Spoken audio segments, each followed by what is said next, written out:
Hello, good evening, and welcome to the Sunday night breakdown. We've reached the end of the regular season in the British Basketball League. Final week had 4 games. First of them was on Wednesday night as the Manchester Giants lost to the London Lions 96-86. And what that did was secure the final question in the British Basketball League of who was going to finish where. The Giants finish in 10th and the Lions the Scorchers in ninth. Thursday night, the Flyers beat the Eagles 86-73. And then on Friday night, Sheffield were beaten by London 68 points to 80, and a close game and an exciting finish. I thought it was going to be overtime in the end, but in the end, Plymouth won 100-97. Dave, nothing really riding on any of those games. Anything you wanted to pick up on that before we go into the playoff matchups? Not really. Some teams took them as a ride in for the playoffs. Other teams took them as an opportunity to rest for the playoffs. London, you have used these games to actually play out their playoff rotation, which is interesting, and get them into into playing movement. And London have now won, I think, their last 11 league games. So they're coming in really on a roll. Newcastle rested Fletcher and Defoe at Bristol. Bristol didn't have Okorafor and Baker playing. In the games tonight, again, London kind of had a switch in the game against Sheffield, which they switched on. But Sheffield are running a lot of their bench guys. Baldwin played, Campbell played, Montgomery played. So in reality, there's very little you can take from it. Some teams prefer rhythm, some teams prefer rest. You never know what's right. It all depends on what the result is on Monday or Tuesday. And even then, it might have nothing to do with it. Yeah. It's that thing at the end of the season. It depends on where your bodies are as much as. Well, it does. Else. And, I hear people saying, oh, it's nice to go into the playoffs on the win, or it's nice to get into some momentum. My experience, it doesn't matter. It really doesn't matter. The most important thing is you go into the playoffs as healthy as you can be, because the intensity of the games pick up to such a degree that what's happened in the week before, it just renders it all irrelevant. Well, let's get into the playoffs. First of all, intriguing in the format this year. Obviously, they've gone to the home. I was about to say home and away, the aggregate system, but doing it on neutral court, so it kind of negates any slight advantage that the top 4 side had with that second game at home. Yeah, racking up the miles as well for everybody. Plymouth and Worcester travelling to Newcastle to travel back to Worcester. It must have been an absolute nightmare to try and organise, because what we don't think about are the COVID protocols and the venues and everything that needs to be done in a certain way. And I think going in that way to league-controlled venues, which keeps the costs down, which has to be a relevant point, and which has experience of running COVID-secure games throughout the season, Newcastle, Worcester and Leicester, has to be, I think, a sensible way forward. I'm not sure I would have done it quite the way they have. I think I would have probably suggested that you run 2 of the quarterfinals at Newcastle, 2 of the quarterfinals at Worcester, and let the teams stay, as opposed to travelling up and down. But it is what it is. There would be a little bit of advantage for somebody in any which way you get it. Yeah. Worcester get a home game in the second leg at home. Newcastle get a home game in the first leg at home. And Leicester, if they get through, will get home games in the semi-finals. But there's no perfect way. I mean, it's so. Yeah, and it is what the it other is. thing is, I prefer it was 3 games, but I understand why they can't do that, because you'd have to play 3 games in consecutive days, and then what quality of game would you necessarily get if you were playing Monday, Tuesday, Wednesday? The teams would want to kill each other's by the end. Yeah, and they've obviously had to concertina it in because of the overspill in the league play, as well. And the one thing you say about Leicester is I've seen the pictures of what it's going to look like. You won't recognise it on TV. Okay. They're doing all sorts of draping thingy. It won't look like Leicester. It doesn't on the pictures. Same sight lines, though. Same sight lines. Same sight lines. Yeah. I mean, you can't say that. I mean, look, Leicester had a home semi-final in the cup against Newcastle. Newcastle won. Yeah. Exactly, Leicester lost to London. I mean, it doesn't matter. We going back many years. We used to. The Eagles lost a trophy final at home against Plymouth. Yeah. Went and won one on the road in Surrey at Surrey. And and at Brighton as Brighton, well. Yeah. Brighton, the first one, Yeah. it actually was almost an advantage to play away because you kind of got that, the expectation wasn't there, and there was no kind of assumption that you were going to be helped out by the environment. So I don't think it matters, which team comes to play or win. Let's get into the ties then. Start off with the 1v8 matchup. Leicester against Bristol. 2-1 in the season series. Bristol obviously had that thumping win against Leicester. They ended up winning by 26. It was really the last seven or 8 minutes of the game that they pulled away. Leicester had won their two previous meetings earlier. Well, one was a few days earlier, and one was back in December, by 14 and by 12. We assume everybody's fit and healthy. Obviously, Bristol had a couple of guys rested, missing, not playing, whatever, from the last game or two, but we assume everybody's healthy. What do you make of that matchup? The first thing is it was 1-0 with Crandall to Leicester, because Crandall didn't play in two of the games. And that, I think, actually helps Leicester, because I think Bristol will be less practiced in how they defend him, and how they defend him is going to be crucial. That said, the last win does give Bristol a template of sorts as to how they can win. And that realistically is they can't score basket for basket with Leicester. They just can't. Leicester are too efficient offensively. So they have to use a phrase, ugly the game up, physical the game up, and basically provide a wall at the basket to stop Leicester getting layups. If Leicester score with them, then if Leicester get out early and score the basketball, Bristol cannot keep up with them. Now, this is where Okorafor comes in, because Bristol have been offensively more fluent last 3 games when he's not played, but they need him in this series. They need his defense. They need him because he is the exact type of player who can control the tempo and still get good shots at the end of the shot clock. But most importantly, play defense, because the backcourt, the defensive backcourt of Wiltshire and Mockford is not good, is not a physically intimidating defensive backcourt that Crandall and Heron are going to be particularly concerned about. So they need Okorafor for that.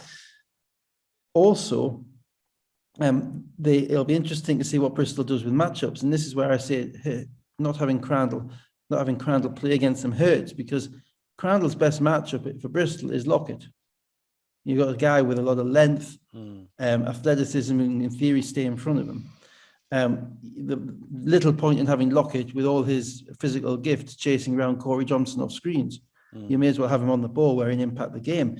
That then requires bigger guards to play against Heron and Corey Johnson. You defend them with smaller guys, and you say, well, look, if you guys want to go down in the post, fine, because that's going to take Leicester out of their system, and it can help us ugly up the game, and maybe things get out of whack a little bit.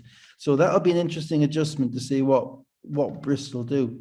In relation to Leicester, I think they just have to be confident in the way that they play, and they have to be confident that if they can score the ball, then Bristol can't score enough to beat them. Leicester's defense is not going to give up anything easy.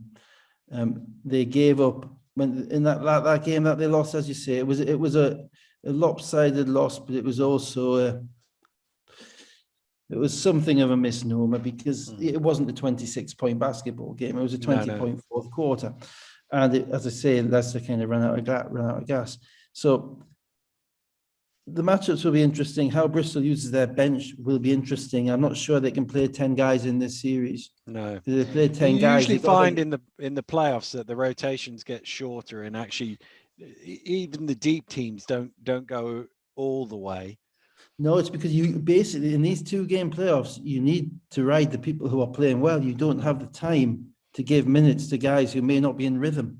A 10-minute stint where somebody goes 0-4 and is minus 12 on the court can cost you the whole thing. And so you have to be brutal in relation to determinations that you make in relation to who gets to play and which guys do you need on the court. Because for every 10th guy you play or 9th guy you play, there's a 3rd and 4th guy who aren't getting minutes. You're gaining from that. So that rest, do they really need to rest that much if it's 2 games eyeballs out? In theory, not that much. You want your talent on the court as much as you can. I actually did a bit of Routledge and crunched a few numbers on synergy in relation to this. I was interested particularly in relation to Leicester, in relation to their lineups recently. And the really interesting thing is that Leicester's starting lineup and their lineup where Crandall plays with the whole bench is killing teams. Their lineup where the kind of where Connor started wasn't quite as effective and played with the starters, but when Connor plays with the bench players, again, very, very effective. It will be interesting to see how many minutes Gino plays. That will be the thing, because if I'm Rob, I want him on the court for the best part of like 39 3/4. Give him 15 seconds in that situation and sit him down when the game is won. But I'm not sure you can do that. He may not be fully healthy, and you've got a lot of talent there as well. And he's kind of your get out of jail card. But in relation to the way they rotate, will they rotate Gino with the entire bench like they've done in the past, or will it be Connor running the bench unit and maybe Heron coming back in to score? That'll be interesting too. For Bristol, they're in this kind of rhythm now. They scored 86 against Newcastle, they scored 90 the week before, they scored 90 the week before, 90 at Manchester. And that's with Wiltshire running the show, with more offense flowing, the offense going quicker. And so they're in that rhythm. I don't think they can win that way. In that rhythm against Leicester. I think, if that happens at some point over 2 legs, probably more than 1 point, Leicester will put in a defensive run, and Leicester will, if they're comfortable scoring the ball, will be up 12 just like we know it, and we'll be holding on. They have to keep close. They have to hope some of their shooters make shots. Obviously, that goes without saying in the playoffs, but they can't let the game get into the 90s. I just don't. And this is the issue of 2-leg basketball as well. Is that sort of those little spells in the third quarter of the first leg that you don't quite realize that actually the tie is getting away from you at that point. It's weird. The first leg of a 2-legged series is so different because, and I've thought about this today, and as I've tried to kind of rationalize it in my head as to why. And the reason is that every possession matters exactly the same. And that is not what you would never say that about a one-off basketball game. No. Not every possession is equal in a one-off basketball game. There are momentum possessions. There are possessions at the end of the game when the game is dead. All sorts of things. In a 2-legged game, it doesn't matter if you're down 20 with 24 seconds left. That possession in the first leg is worth as much as it is in the third quarter, and that creates a very interesting dynamic. And the key to it is making sure your players not just understand that, but react appropriately to that. Because in a player's mindset, we're down 15, we need to get something back, even worse, we're down 15, we're losing. I'm going to lose my mind. I'm going to lose my control. I'm going to do something dumb, make a dumb play, chuck up 2 dumb 3-pointers. 15 becomes 21, and suddenly the whole thing is moving on. And we used to call it cracking. You want to try and crack a team in the first leg if you can, because you can take a close game, which is like a 12-point game with 7 minutes to go, and you can win it by 30 if you can crack the other team. I think teams are a bit. I'm minded actually of your game at Loughborough against Leicester, where there was like 6 minutes to go and you were down 20 or something, and that was the point where if Leicester had just managed to win those last 7 minutes, the tie was over. But actually, I think you got it back to about 12 or 11, and then won the second leg in overtime. Gores started dribbling 94 feet for layups. But more than that, there was actually one even before that when 2-legged basketball first came in, before I was even coaching at the Newcastle Arena. The Everton Tigers and Newcastle Eagles played, and Newcastle were up like 23 with 5 minutes to go, and it ended up a 7-point game, and Olu Babalola made 3 after 3, and within 3 minutes of the second leg starting, it was gone. It's gone. So it was 23 points had gone in like 8 minutes of basketball. And that the classic one is Sheffield Glasgow in the playoffs, where Sheffield were 20 down going into the fourth quarter and just went on a monster run and got a bit of momentum, and then won the second leg by 15 or something, and it was the biggest comeback. It also impacts substitutions, because ordinarily, I've said before, if you're in the fourth quarter of a game and you're up by 12, you're going to ride your guys out to try and put the game away with 5 minutes to go. So you're going to play them hard. You're going to run them to maybe you're up 20, and then you can start relaxing. You can't do that in this No. two-legged game. You have to be more strategic in relation to that, because the one thing that I've talked all year about how momentum doesn't carry over. The one point it does carry over is in a two-legged game whereby you've got a quick turnaround between games. Because it's not a physical momentum, it's a mental momentum. A team thinks, my God, we were up 25, we end up 7 or up 10. Now we've got to go and fight and do it again. Yeah. It actually happened to us when we won the clean sweep, and Cheshire went on Sky. Cheshire up 27 against us in the first half of the first leg, and it came back to 10. And then we went to Cheshire, and Chapman made a few shots and we won. So that last 5 minutes of the first leg is absolutely critical. Yeah. If it goes either way, if it doesn't, and again, go either way, maybe not. But it's a mindset thing of how players deal with it. I did a Euro Cup game earlier this season, which had a similar scenario, because their groups are so small, and this was a top 16 game, I think. So they only play 6 games. Yeah, they treat those games like aggregate, the home and away.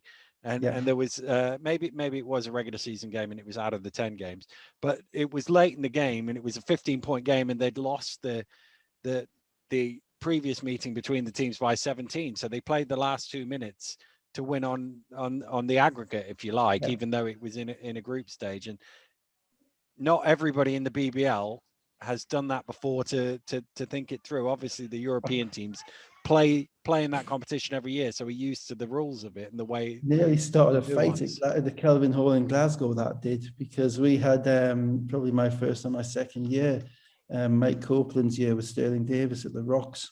We played the Rocks in the trophy group game, first trophy group game of the season, so beginning of September or something like that. And we beat them in double overtime, but obviously with 10 seconds to go and we're up 9, and Fab drives hard to the basket to make a layup. And Mike Copeland coming straight out of North Carolina. You don't do that, man. You don't do that. Disrespectful, man. Disrespectful. And Fab's like, know your competition, man. Know your competition.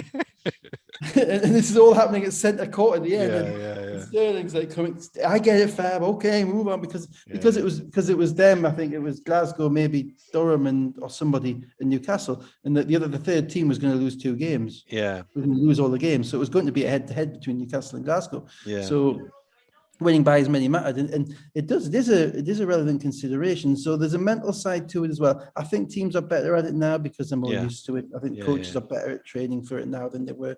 I certainly think at the beginning, we used to be in a lot of 2-legged semi-finals and finals, so we got a benefit from that. I always thought Leicester and Newcastle against anybody over 2 legs, because they played so many, they were just better attuned to the absolutely the psychology of it and the thinking of it. And the crazy thing was, we never really played Leicester much over 2 legs. There was that game you talk about, and there was one before the cup semi-final in 2011, and before the rivalry really kicked off. And so we were always playing against other teams. And I just think it's like anything, the experience of doing it makes you better at it. It makes you understand the medium more. And that is a massive advantage for teams who've been through it a lot. So let's go on to 2 versus 7, London Lions versus Cheshire Phoenix. Again, another one where it was 2-1 in the season, head-to-head. A big win for the Lions last time they met by 26 points. And Cheshire with that 7-point win, that crazy 7-point win they had back in February, that really caught everybody off guard. And then the first game was a 200-point game that the Lions won by 11. Yeah, I mean, it's all, this whole playoff is really branded around London. The whole series of they are let's say they've won 11 in a row. They appear to have a rotation which is kind of reformed and is settling to shape. They have a motivated Liggins, which is critical because he's guarding the opposition's best player every game, or the opposition's major threat every game.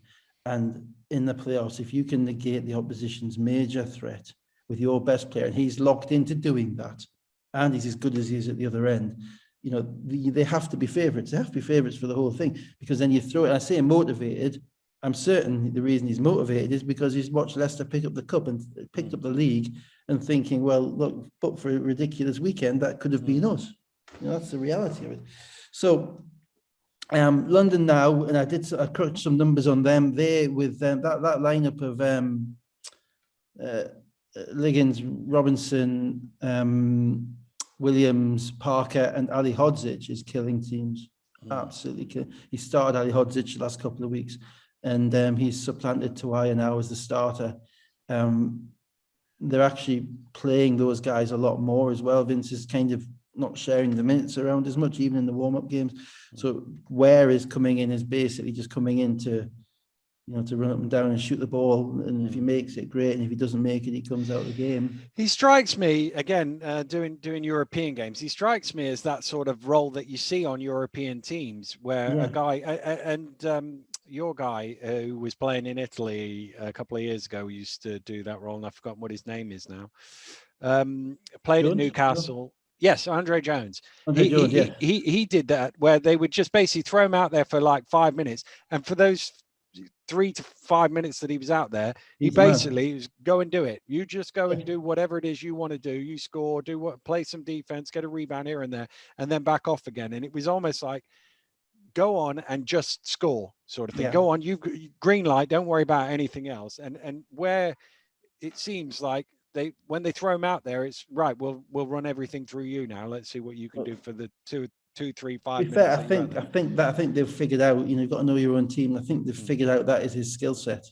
He is an explosive scorer, but he's a ball dominant explosive scorer. And I don't think he's ever fitted into a kind of a rhythm with either Liggins or with Robinson. So he's almost the guy you give the ball to when those two are tired. And those two are having a break, and then he eats up the possession. He uses the possessions using his specific skill set, and there's an absolutely, merit to that. That's not a bad thing. It doesn't mean he's just coming in and jacking whatever. It means that's the way they've determined that needs to be done. Yeah, exactly. He brought Charles Smith off the bench. It wasn't so he could stand around and play defense. It was so he could throw him the ball. You're going to throw him the ball until somebody stops him.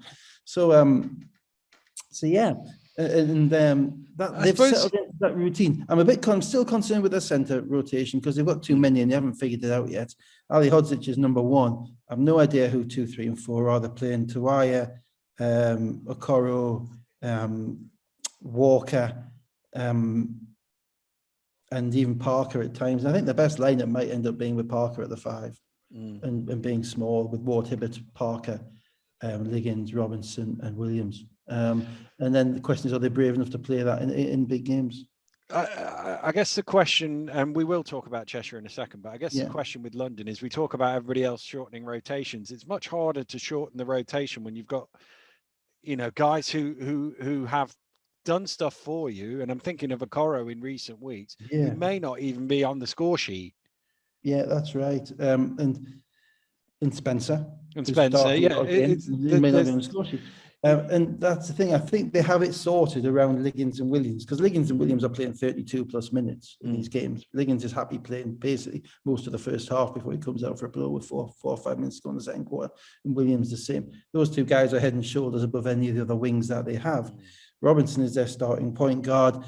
Parker will play the majority of minutes at the 4 unless he gets in foul trouble, in which case it's kind of the bit of a fudge with Ward Hibbert playing slightly out of position or Ickenwin playing into stretch 4, and then Ware is handling the basketball when there's nobody else to handle the basketball, and then 5 minutes to go in the fourth quarter, Lockhart comes in. I'm not sure. He's got to be a good player. Andre has to be a real pro to be able to sit down for an hour and a half after the warm-up and come in with 5 minutes to go. So I think they are more settled than they ever were. And the evidence of that is that they won 11 in a row. Yeah. You don't win 11 in a row if you're not settled. Those were games they could have lost. So yeah, everything in the playoffs starts, I think, with London, not with Leicester, because Leicester have been through the battles. Leicester are proven. London aren't quite proven. But they are trending in the right direction. So we'll wait and see. Cheshire for me is in the wrong direction. They've got that backcourt that if we get to minutes 75 to 80 and they're in with a shout, then those two guys can win them the game. My question is, can they get there? Given what we've seen in recent weeks, which it just looks like they've worn down a little bit. Now, admittedly, they've played some of that with Ross not in the lineup or coming back from fitness. It's a bad matchup for them. It's a bad matchup for them because what you say about McCall and Ross is absolutely right. But they can use Liggins and Williams to guard them. And they can hide their point guard on Farrell Gordon or even Kyle Carey. And then Parker matches up with Hayes, and then the big matches up with a big, be it Matthew Bryan Ammoning or Jimbo Lull. The problem is that there's going to be a heck of a premium on shot creation for Cheshire, and Ross's exception is shot creating, but he's still only 6 foot. And Liggins and the shots he shoots are shots where he gets to his spot and rises up. A little bit of hesitation, maybe gets to the rim. He's actually as effective a jump shooter as he is a driver, and as such, he's not a guy with what you describe as a kind of a flat out first step. He's not a first step guy like a Ware or a Fletcher who's just going to be whoosh, past you. Even if it was Liggins, he'd be past him. So how much does that impact upon the shots he can get? How much can Liggins at 6'6" with his quickness get into Ross's stuff to the point whereby he wears him down over 2 legs? That is a real thing for them. McCall, again, primarily a jump shooter. The one thing that troubles jump shooters is length. So again, they can put a long defender on him and try and challenge that. Now, they're going to have to work a lot of the screen and roll. So it'll be interesting to see how London defend the screen and roll. So because what Ross wants to do and what McCall want to do is to get downhill on the big guys. Turn the corner and get downhill on the big guys. Whether they can do that, because the advantage Liggins and Williams have is that they can go under screens and they can still challenge shots. They can kind of slide under screens and still make it difficult. And I just think that outside of that, they are short of some shot creation. And the other thing I think is that London will remember that game they played at Cheshire, because they were horrible. Not the entirety of the game, but it was one of those games where their motivation wasn't there. They weren't running back to half court. They were giving up runouts. I just say a different looking beast at this point in time in relation to mentality. Now, this might all be a little bit of an overreaction to Cheshire getting blown out by Leicester, because Cheshire are better than when they got blown out by Leicester. But I just don't like the matchup for them. What about Jimbo inside? We've talked about the if Jimbo can get Barrow into early foul trouble. That's the weakness. I mean, that has to be what you would think would be London's weakness, but they do have the opportunity to throw multiple bodies at him. I mean, they're going to need a game out. Obviously, Matthew Bryan Ammoning, he should be motivated to play. He was out. Definitely. So, they could get a game from Matthew, whereby there's none of the turnover, because they can't turn the ball over against London. They turn the ball over, Dirk's gone. DeAndre Liggins is gone. It's just done. So, throwing the ball down low has that risk. If they're going to throw the ball down low Jimbo's going to try and score the ball. That's fine. Matthew is going to try and maybe throw a pass or throw it out there or throw it over his head or whatever. He can't turn the ball over against his team.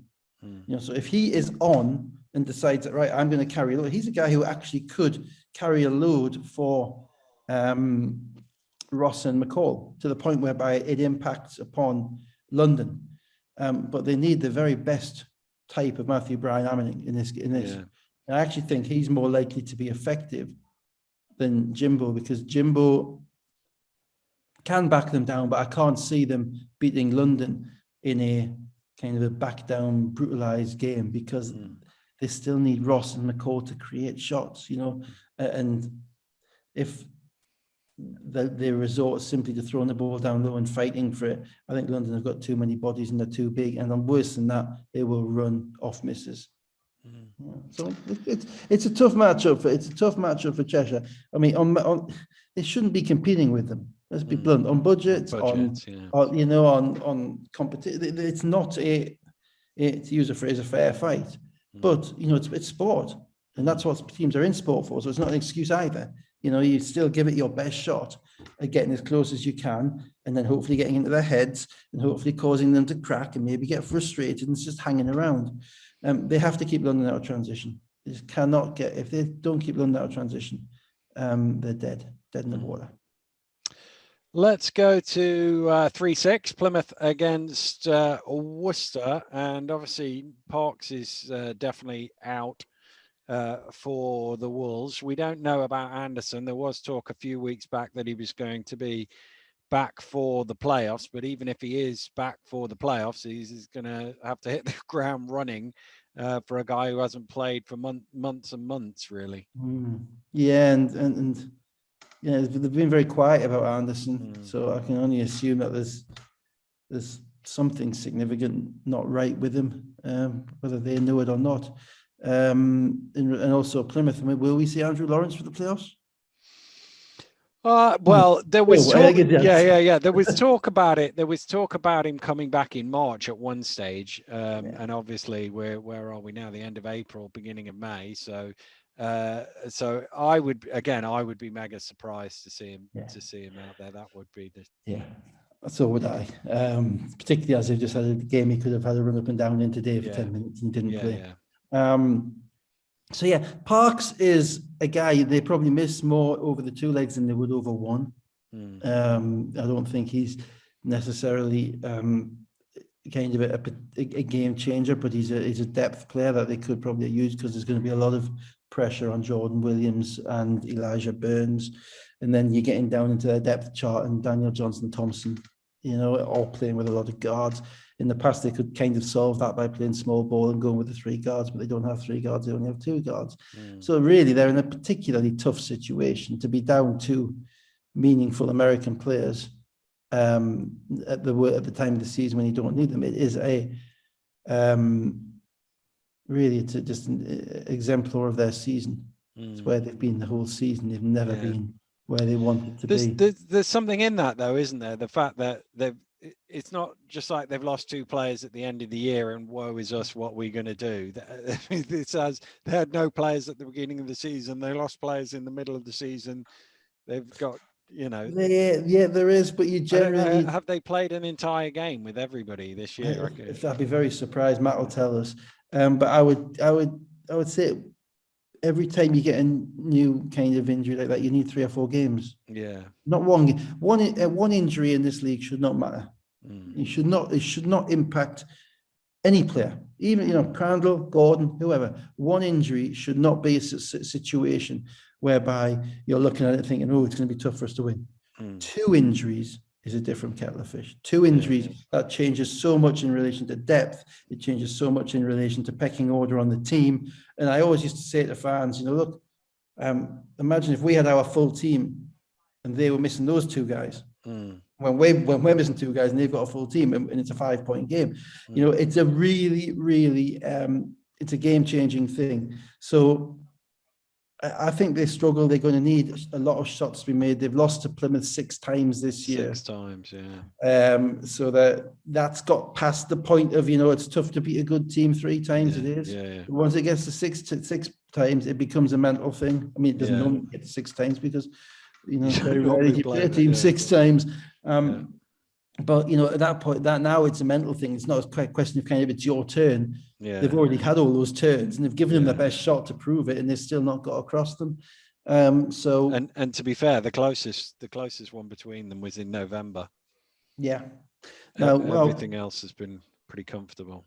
Yeah. What I will say though is that Plymouth's makeup at this moment is more suited to Worcester than it probably has been at any time this season, because without eBay, they don't have that extra size which caused havoc with Worcester's interior scoring, and that allows Jordan Williams to be more of a problem.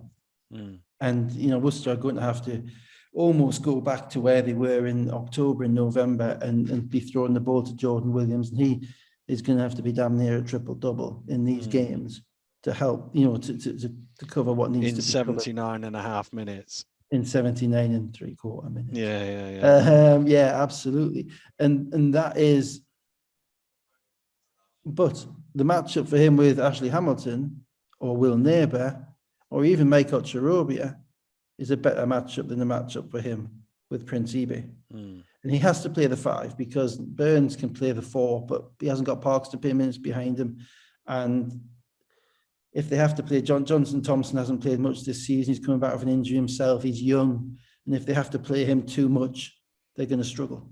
You know, they'll get some minutes out of him, they'll get some energy out of him, but ultimately, you have to play him too much, you're going to struggle. So everything has to fall right for Worcester. They get the second leg at home, but will they still be in the game after the second leg? You know, you have to think that Plymouth are lined up because Plymouth are coming off the disappointment of the defeat in the trophy. Yeah. They've been locked in the league to Yeah. 3rd or 4th place since God knows when, since February. Yeah. So they've really had their minds on what is coming. And they've also sort of like sort of freewheeled is probably too loose a term in, whereas they've ran it in and they've been playing really well. They lost that one game to Leicester, so that meant they were definitely going to be 3rd in essence, and they've just sort of managed it through in the last couple of games. Absolutely. I mean, today PJ played, Isaiah Walker, he played Leon Naziri. You know, they were playing meaningful minutes, which they haven't done all year. You know, he didn't have McGill on court at the end. I'm not sure if he fouled out or not. I'm not sure, but he wasn't on court at the end. So, yeah, you get the feeling there's a team there with just a little bit of kind of self-confidence about, you know, and coming up against a team that they've beaten 6 times. And normally you'd be worried, oh man, eventually my guys are going to stop respecting this team and we're not going to play as hard. But the format and the nature of the games, which are the playoff games and how much they've been building up to, you just don't see that happening with Plymouth.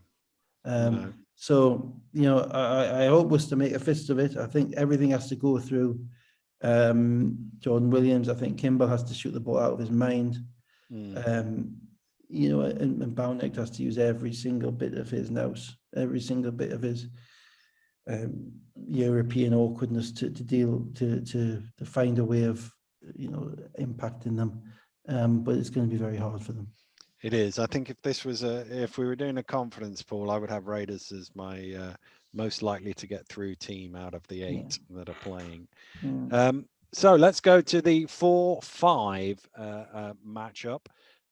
Fascinating one, this one. Newcastle Eagles against the Sheffield Sharks, teams who've played each other a lot down the years in the playoffs. And of course, Eagles won the head-to-head overall 3-2, 2 of them in the Cup. Sharks won in the league 2-1, including the last 2, both of which were at the Virtue Motors Arena, although I'm not sure it was named that at the time. We'll give them a shout out anyway.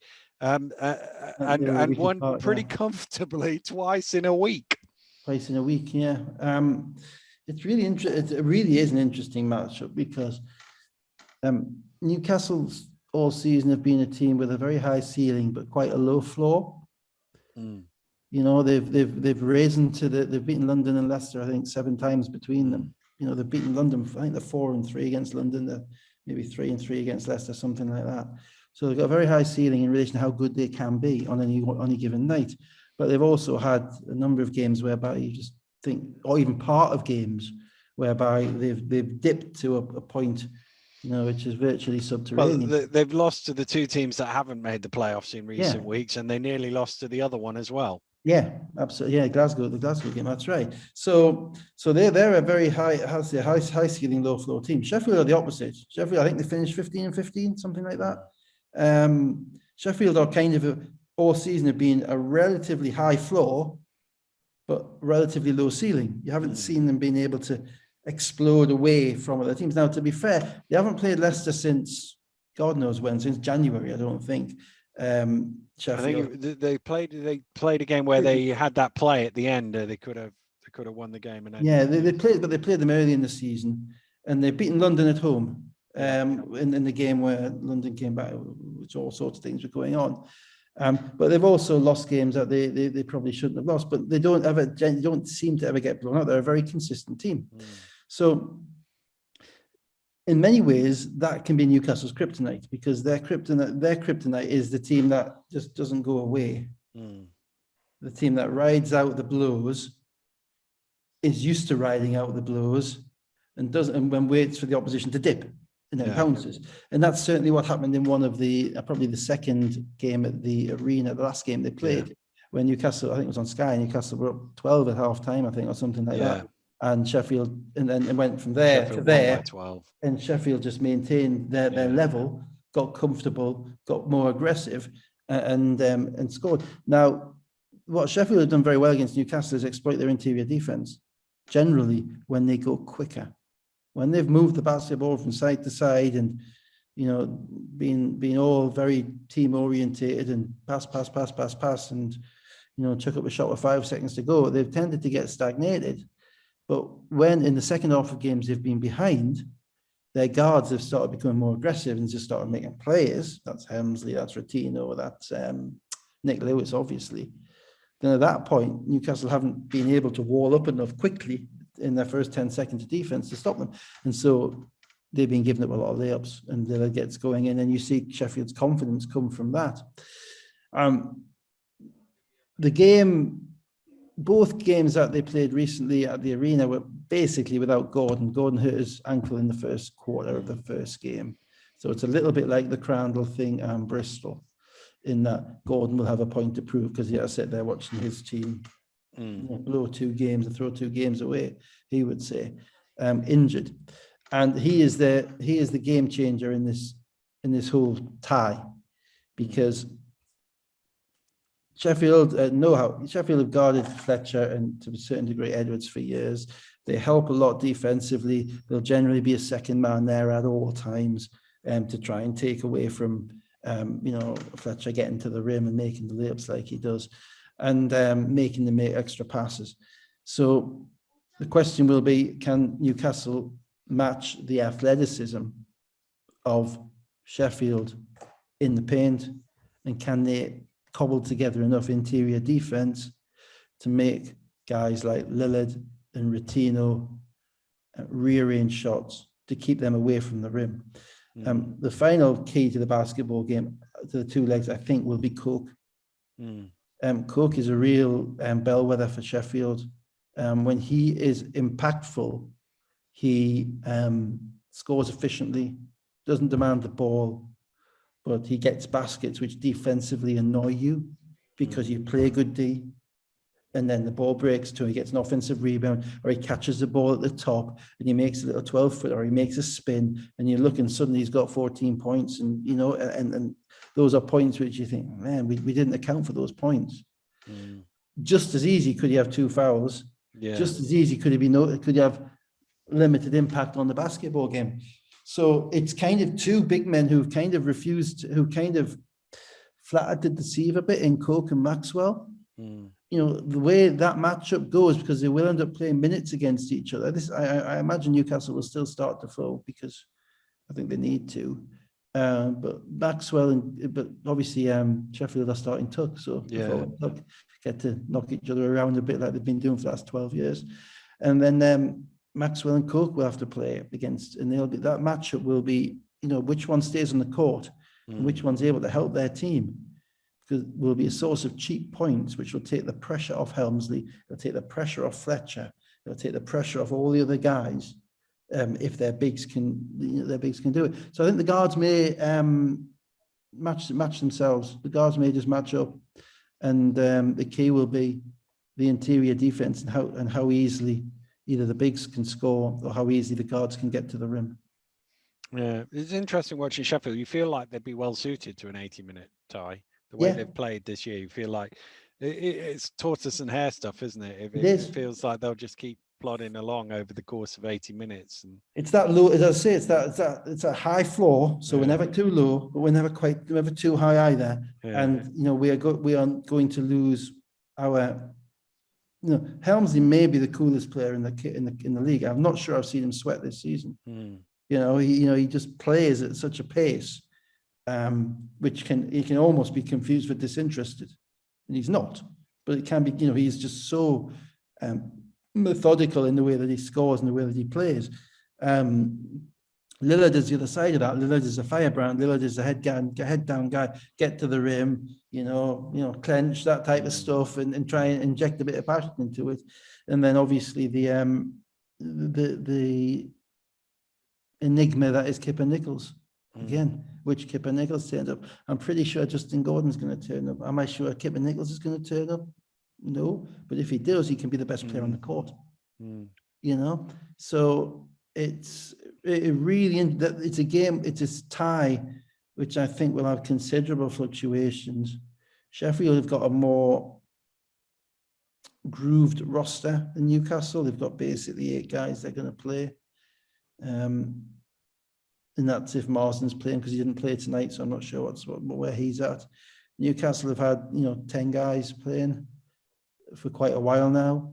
That may not help them. They may have to really cut down on that and find a way, particularly with the bigs. I'm not sure how you're going to get Defoe, Maxwell, and Adenican in the game unless they're in foul trouble. And I don't think you can have 2 of them in the game together against Sheffield, because they will just stretch you out and pick you apart. So how those resources are marshaled will be interesting, not just in the first leg, but in the second leg. And it might well be that it gets down to kind of the third quarter of the second leg, and you get to a team that just gets on a roll, or a lineup which gets on a roll. Yeah, and that's kind of was a one run, maybe 7 quarters in, that makes a difference. Well, everybody around the league saying that this year is the hardest to call, the one where anybody can make a run from anywhere. You've obviously been around for a long time. Where would you put the sort of over under on top 4 teams making it through to the semi-finals? How many? Leicester, London, Plymouth toss up. I'd be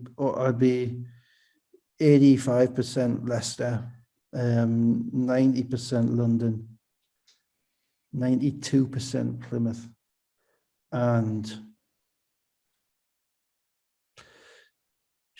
purely out of bias, 51% Newcastle. Yeah.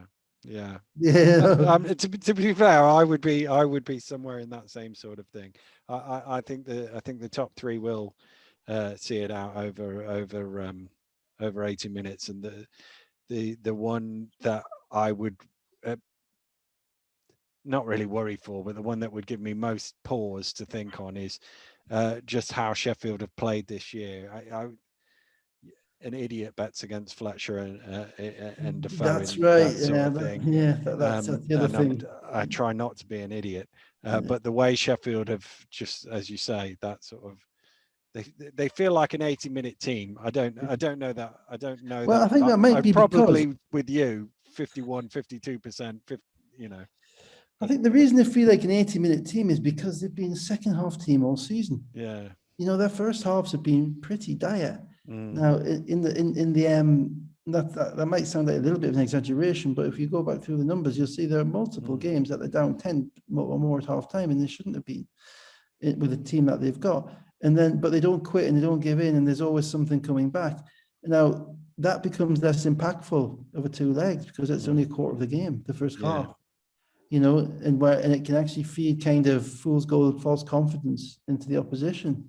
And I think this year, certainly in 2 of the games, I think both games that Sheffield won at Newcastle, they scored like 30 points in the first half and they scored 50 or 60 in the second half. They literally almost doubled the amount of points they scored because they started going quicker, they got confident. And what Newcastle haven't really shown an ability to do, recently anyway, is to stem a tide when the tide is flowing at them. They've been quite good when they've been playing from in front.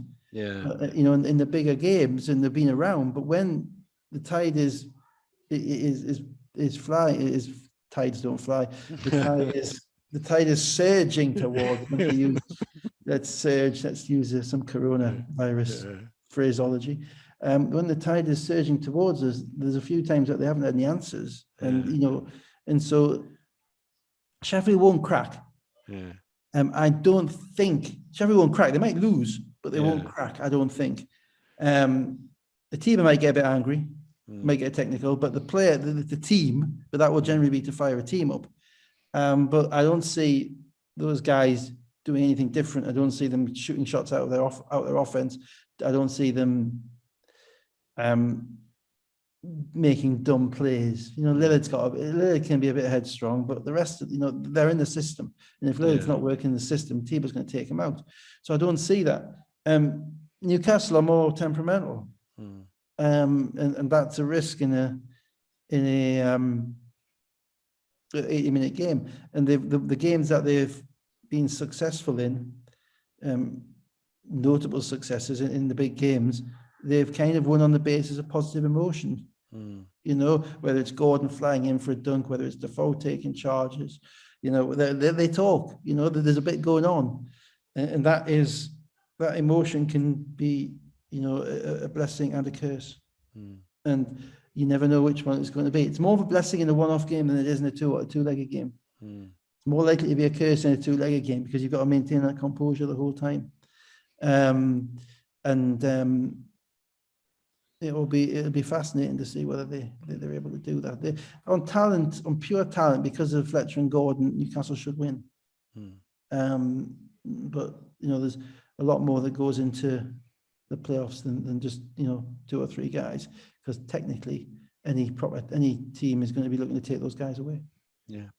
Well, it does promise to be an intriguing week of basketball, and they've come up with a format that allows Dave to watch one after another without any interruptions or anything getting in the way. Every night this week, 2 games a night. Joyous stuff. Absolutely. The wife, yes, I think I'm sure she's looking forward to it. I'm sure she is. Right. On that note, we will call it an evening for this week. Dave and I will be back next Sunday to reflect on the quarterfinals and see who's made it through to the semi-finals, and have a little look forward to those as well. But enjoy your week of basketball, and we'll see you next Sunday. Goodbye.